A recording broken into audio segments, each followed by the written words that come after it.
जैसे अखिलेश जी हमारे धर्म के खिलाफ बात करते हैं, शिवलिंग के खिलाफ बात करते हैं, कभी राम मंदिर के खिलाफ बात करते हैं। आजमगढ़ से बीजेपी सांसद दिनेश लाल यादव उर्फ निरहुआ ने न्यूज़ वन इंडिया से खास बात की। इस दौरान उन्होंने क्या कुछ कहा, उन्हें सुनते हैं। मणिपुर मामले पर विपक्ष चाहता है कि सरकार चर्चा करे। हालांकि सरकार की ओर से लगातार कहा जा रहा है कि शांतिपूर्ण तरीके से अगर सवाल पूछे जाएंगे तो हम जवाब देने के लिए तैयार हैं। हमारे साथ बातचीत करने के लिए बीजेपी सांसद दिनेश लाल निरहुआ जी हैं। मानसून सत्र सर चल रहा है, सदन की कार्रवाई लगातार स्थगित हो रही है, विपक्ष लगातार हंगामा कर रहा है। प्रधानमंत्री ने भी मीडिया को बोलते हुए कहा कि ये घटना दुर्भाग्यपूर्ण है। आप किस तरीके से देखते हैं, क्योंकि काफी महत्वपूर्ण बिल है, करीब 31 बिल है जो पास कराने हैं, लेकिन सदन की कार्रवाई चल नहीं पा रही है, जनता का भी इसमें नुकसान हो रहा है। मुझे लगता है कि देश ने इतना कंफ्यूज विपक्ष कभी नहीं देखा होगा। बहुत ही कंफ्यूज है कि चर्चा के लिए मांग करते हैं और जब चर्चा के लिए सरकार तैयार होती है तो खुद ही भाग जाते हैं। ये तो समझ के बाहर है कि आप चर्चा जो करना चाह रहे हैं, जब गृह मंत्री जी कहते हैं कि इस पर चर्चा करते हैं, माननीय रक्षा मंत्री जी कहते हैं कि चर्चा करते हैं, तो भाग जाते हैं, चर्चा करते ही नहीं। तो मांग करके खुद ही भाग जाना, ये तो मतलब समझ के ही परे है।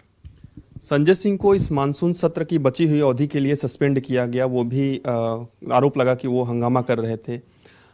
अगर हम बात करें तो कल अखिलेश यादव यहाँ पे पहुंचे हुए थे, उनके समर्थन में भी वो मौजूद रहे। आज उन्होंने एक ट्वीट किया, बाकायदा उन्होंने कहा है कि बीजेपी को अपने ही खिलाफ कहीं ना कहीं अविश्वास जो प्रस्ताव है वो लेके आ जाना चाहिए। अखिलेश जी खाली ये ट्विटर वीर है, इनकी सारी राजनीति, इनका सारा काम धाम वही ट्विटर पे चलता है। कभी जमीन पे भी उतरे, धरातल पे आए, पता चल जाएगा कि कहाँ पे वो खड़े हैं और कहाँ उनको बीजेपी के खिलाफ बात करने की उनकी ताकत है या नहीं है। ये पहले उनको जांचना चाहिए, समझना चाहिए। खाली ट्विटर पे चलने से कुछ नहीं होता है। अखिलेश यादव के सहयोगी हैं स्वामी प्रसाद मौर्य, अक्सर हिंदू मंदिरों पर वो सवाल उठाते रहते हैं, हिंदू धर्म ग्रंथों पर भी सवाल उठाते रहते हैं। ज्ञानवापी का मामला कोर्ट में चल रहा है, सुप्रीम कोर्ट में भी चला, हाई कोर्ट में भी मामला चल रहा है।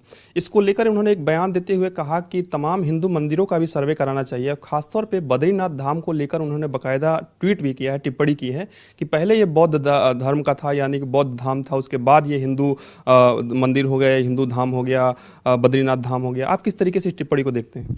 मुझे लगता है संगत का असर होता है हर इंसान को। जैसी संगत में आदमी होता है वैसी ही बात करता है। और अखिलेश यादव के साथ में रह करके स्वामी प्रसाद मौर्य जी भी, उनकी संगत का असर हुआ है उनको।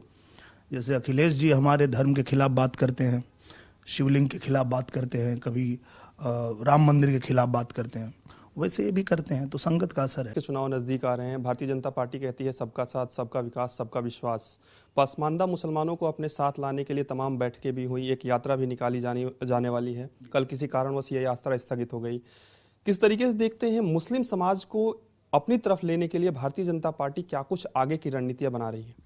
मुझे लगता है कि चाहे देश का कोई भी समाज हो, भारतीय जनता पार्टी की सरकार सबके लिए बराबर काम करती है। वो कहीं भी ये भेदभाव नहीं करती है, चाहे वो मुसलमान हो, चाहे हिंदू हो, सिख हो, ईसाई हो, सबके लिए समान रूप से सरकार काम करती है।